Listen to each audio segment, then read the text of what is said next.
Hi, I'm Gordon Burkell from Filmmaker U. At Filmmaker U, we create courses for film professionals to deepen and diversify your existing skill set. You can learn more at filmmakeru.com, or of course, you can follow us on Instagram at filmmaker_u. Every week, we interview a film professional and discuss their work. And this week, I'm joined by John Heller, who's a VFX supervisor for Metal Lords, The Good Doctor, and more recently, Dark Matter for Apple TV Plus. Welcome to the show, John. Hi, good to be here. Um, one of the things that's interesting about this show is that we're going to the different versions of Chicago. hmm So, I'm wondering, let's start with something simple like what's your favorite version of Chicago that you got to work on? Well, I like Utopian Chicago a lot because it's just sort of a mild hint at what it might be with some future technology, unlimited energy. We didn't go so far as to, a lot of these types of utopian worlds are taken, to the nth degree where you have, flying cars and buses and other transport. I mean, we talked about those ideas, but I kind of looked back on it from old like 1920s and 1930s films. Like, what did they Mhm. look at as far as future? And some of it wasn't more than just, some addition of some iconic,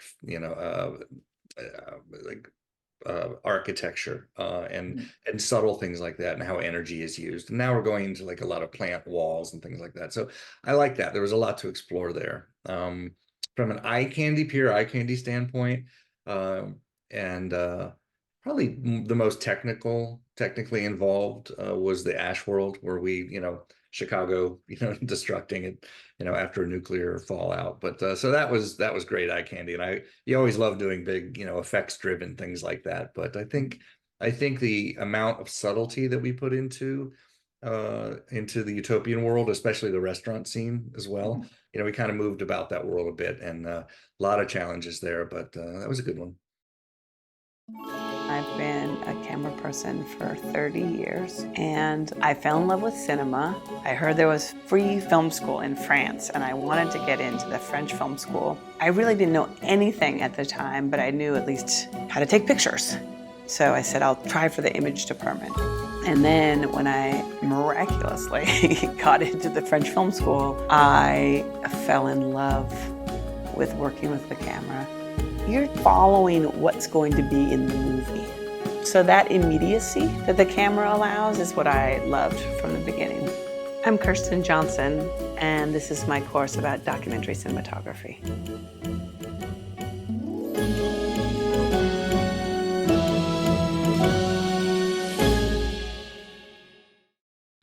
You mentioned that, you looked at older films. What were some of the, points of reference for you for this series? Like and what did the directors and showrunners want for their references? Well, and that's kind of why I looked at other ideas, not current ideas, because we tend to get into these trends, and one of the trends now, whether it's, there's two things. There's a lot of dystopian stuff that's been done recently, and some utopian, and both of those tend to fall under very specific categories of like, and to me, they're usually a little overbaked, right? Mhm. It's either zombies or post-apocalyptic from disease or war. Mhm. We all kind of know what that looks like. We've seen it, and a lot of the flavors are pretty much, come out of the same, thought processes. And so I wanted to do something a little different. We definitely didn't want to go sci-fi on any of Yeah. this. We didn't want this show to feel like it was some really, it had to be characteristic, and based in like, if I went in the future 30 years where we had, unlimited clean energy, what would it really be like? Yeah, we're probably not going to have flying cars. We're probably not going to have some of the elements that you typically find in these fantastic renderings of what we think as, a utopian city or a futuristic city. And we weren't really looking to be a futuristic city in that Mhm. sense. We were looking mostly to be, yeah, like, what do we think the world would really be? And so I referred to, the old movie in the 1920s, I believe, Utopia, right? Which is, it's got it's a hyper fantastic idea of what comes to the future, but by referencing that, it all still looks very, sort of even, sort of steampunk in some ways, and then how that kind of look is, and their version of the future. had different elements in it. They were looking at it differently than we do today. So I kind of relied on a little bit of that. And it really was more grounded in less technology and more in architecture and how the city might move or feel.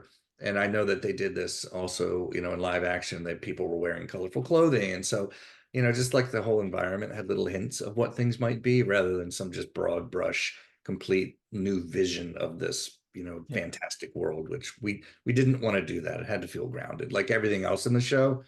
Some things edged on that, but that was kind of the goal.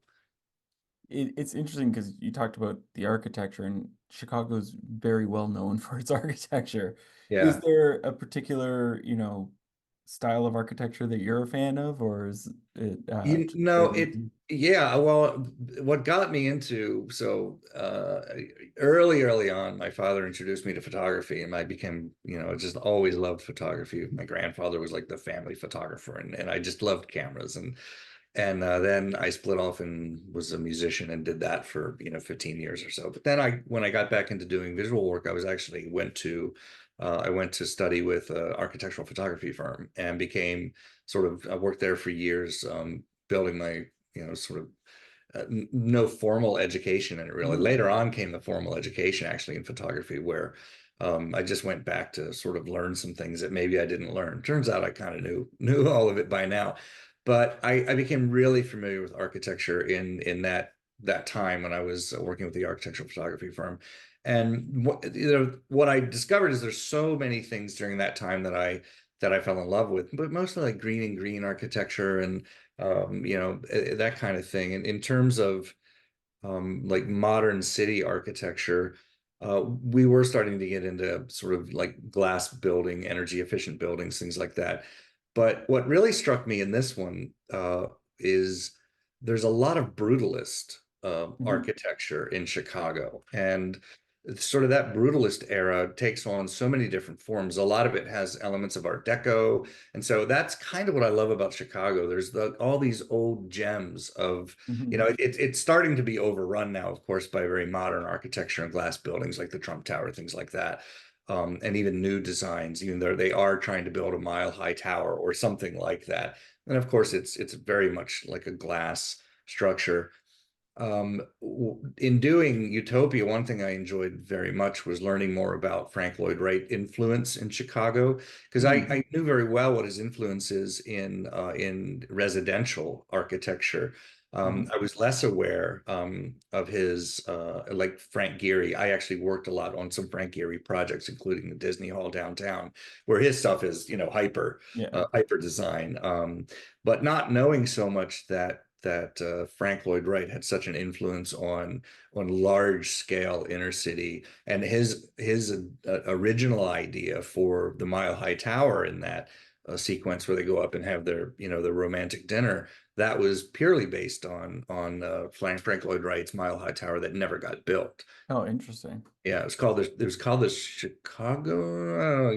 Don't quote me on that, but and that building, actually, we worked with Frank Lloyd Wright's foundation and their family. That building is actually one of the buildings, the big copper building in the sort of down the northern side of the river, or eastern side of the river. So that plays a role in that. We were lucky to get the licensing and be able to use that and Jackie and Blake were thrilled that could be part of it, because that has such a historical heritage, with Chicago. So yeah, brutalist architecture, the Frank Lloyd Wright his industrial just take on sort of his idea of modern high-rise architecture.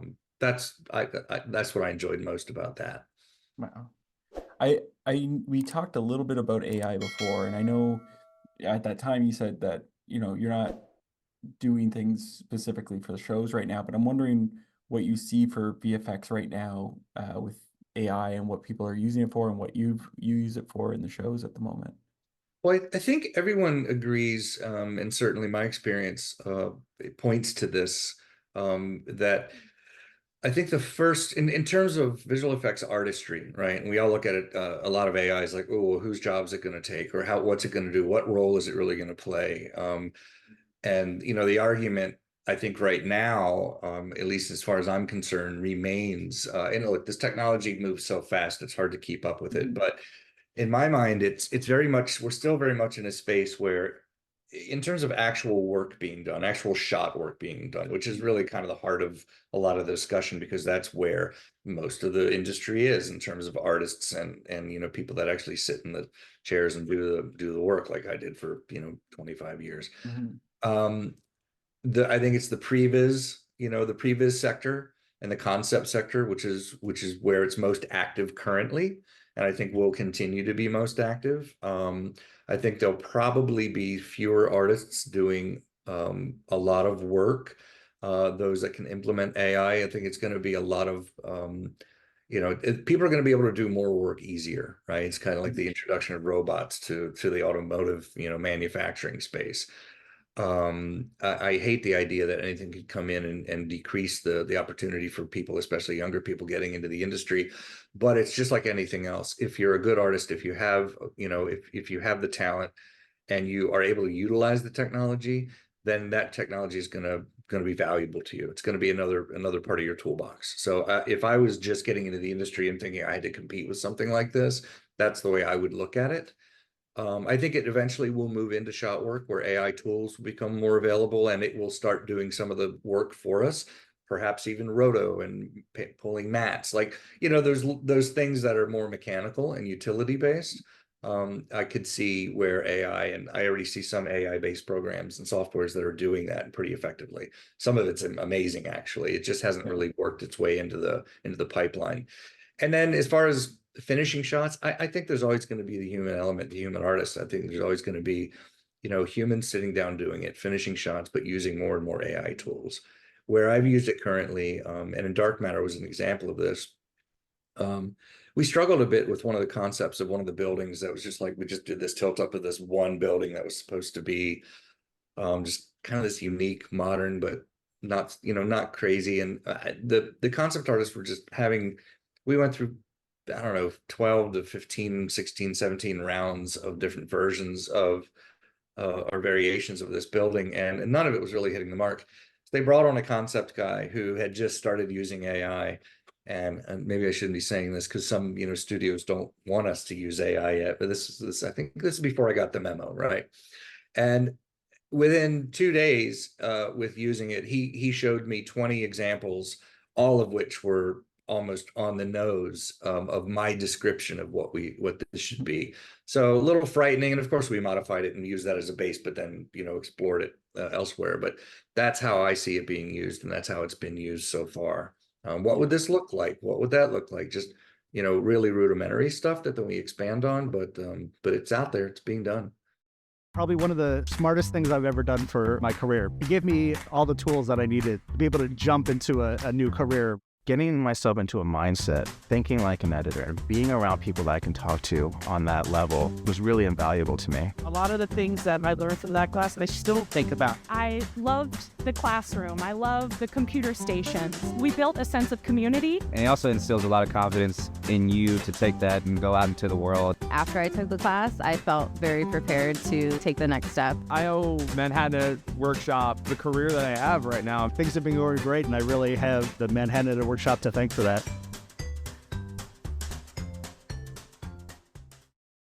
And with that type of example, it almost sounds like a really deep understanding of specific areas becomes important. Like if you need a building, like understanding architecture and what to ask to give you. Yeah, I mean, if you look at this as just purely what it is, and I think there's this fantasy around AI, but really all it is, at least, I mean, I'm no, you know, IT, AI, computer programming genius, but it's a system to where you can give it input and it will access every piece of data it can, you know, that's available out there, you know, in the world on the internet instantly, and bring you back, you know, things. It's uncanny. I mean, years and years ago, I heard a discussion with somebody at Microsoft who had created Big Blue, and then their new AI, you know, whatever that was at the time, but it was the beginning of what we have now. What they described, and the way I see it is, they started using it in the medical field for diagnosis, and they found very quickly that the diagnosis that AI was coming up with was 90% more accurate than any of the doctor's diagnosis, purely from the standpoint that it could go through every medical journal in an instant and gather every bit of information and come back with a compilation of that information. That's what AI is doing for us. So, it's input driven. I think people will always have its place, but it is pretty scary what you get back. It's like, wow, dog smoking a cigar, wearing a party hat, driving a boat. And they're like, holy shit, there you have an impressionist painting of a dog doing that. It's crazy. Wow. Now, I would love to know, how much, because obviously you're not going to build Chicago every time, but like, well, to some degree you do, but no, but I mean, like, I was going to say practically you can't, like, you're not going to do a practical effect of Chicago, but like, what kind of practical effects did you guys have to work with in building your, when you're sort of doing set extensions and things like that? In terms of practical special effects on set, well, they're essentially the same kind of thing. There's two ways to look at it. We enhance their work, and they usually offer a foundation for us upon which to work, right? A footprint or a postage stamp in a location. So for instance, in Dark Matter, we had Ash World. So Ash World, they come out of this building, they walk around, and they're, so the mandate there was to provide enough ash material and material falling through the sky, and enough to cover and enough to dress the areas where the actors and actresses are up close and personal, in camera, reacting to it, walking through it, covered in it, anything like that. We want to get practically in camera. Of course, all of it has to be changed and enhanced, smoothed out and blended. In that instance, a lot of the material, they had different types of material. It didn't always blend together well, so we had to do a lot of patchwork and a lot of blending afterwards. But it did give us a base. In the building where they first come out of the box and walk through the building before they get outside, that's mostly practical. All the ash, all the set dressing, the big hole in the ceiling, the ash falling through that lands in his hand, that's all CG. But once they get out that door, it's 95% CG. There's some ash on the ground. The bus, the only thing really that was practical was the building they came out of, which we refaced. The bus was there, which we kind of refaced and covered up in ash. And then they had some ash on the ground that they walked through. And then when they turned the corner into that parking lot, because that was the only other thing that was pre-existing, was that parking lot. We shot that in Gary, Indiana. They covered some of that in ash, but I'd say 95% of it was CG.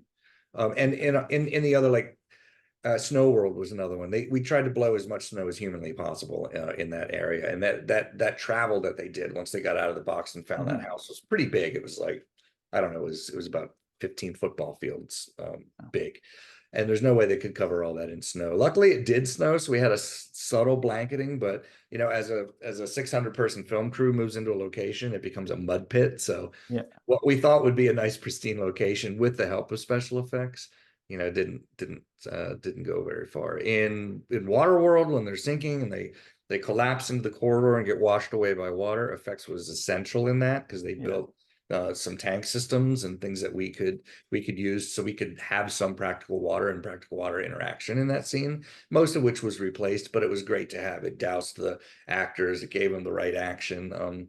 So yeah, they play a really, really heavy role in most of everything we do to one degree or another. Is there a particular shot in the series that was really difficult to pull off, but you're really pleased with it? Well, technically, the most complex stuff was the ash world, the implosion, and trying to make it feel like, everybody sort of, their first look at that was, and I always say I always wanted to have my Inception moment, along the shore, all those buildings collapsing. It's kind of the first time we saw something like that done in that way. And ever since then, I thought, I'd really like to do something like that at some point. It was just really cool. Something I geeked out on a little bit, and finally got to do it. So that was really satisfying. And there was the most, and it was also, we had to, we scanned we LiDAR scanned many, all along the north, Gold Coast region, along the Lake Michigan Shoreline Drive, scanned all those buildings, all those blocks of buildings, all the material there, tons of photogrammetry. Endless amounts of drone, photography and texture photography all over it from the ground, and just rebuilding that was pretty massive. Putting the ash, having the lake have its undulations, but being underneath a foot or two of ash, just the consistency of that and the viscosity of that, and just the scope of it, and how to subtly, again, make this feel like, they come out into this world, you don't know really what it is. You see a little crumbling in the background, then all hell breaks loose. How do you do that without it looking kind of goofy and contrived? And I think we pulled it off. It was just like a really good combination of the right effects work, real world dynamics, from, the implosion creating other implosions, then, creating those simulations. So it was all real world simulation based. And I think the effect is pretty good. It feels like the city is crumbling around them, and doing so in a really like that, in a heavy, I was really happy with the way that turned out. Now, I have one last question for you that I like to ask everyone, as a fun way to wrap up the interview. What would you say is your favorite guilty pleasure film or TV show to watch?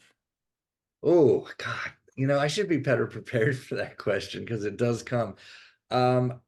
Okay, so a few things I could never turn, like Forrest Gump, can't turn it off.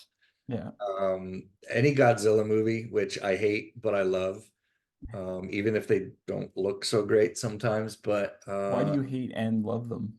Is it just just the work? because they're so gratuitously, just like, I don't know. It's like, I don't. It's one thing. Okay, I'll tell you one thing I do want to see that I haven't seen in that space. Is Godzilla -1? No, Ultraman. I Oh, was a okay. huge and I know that they were doing that. That's been on the shelf. It's sitting there in production land for a while, but Yeah. no, there's a lot of stuff. I mean, Apocalypse Now, old things like that, The Godfather, recent shows. One's not a visual effects show at all, but Drops of God from Apple TV is spectacular. And I didn't know that was a manga okay. series before, but it is. But visual effects wise, look, my buddy DB Weiss, him and those guys, doing Three Body Problem, that was pretty spectacular. I tend to gravitate towards shows, and Three Body Problem's kind of in this category, although they do take it to the nth degree. But I kind of like shows where visual effects play a really good supporting role. That's why sort of the guilty pleasure thing, and I put it that way, is the sort of the over the top. King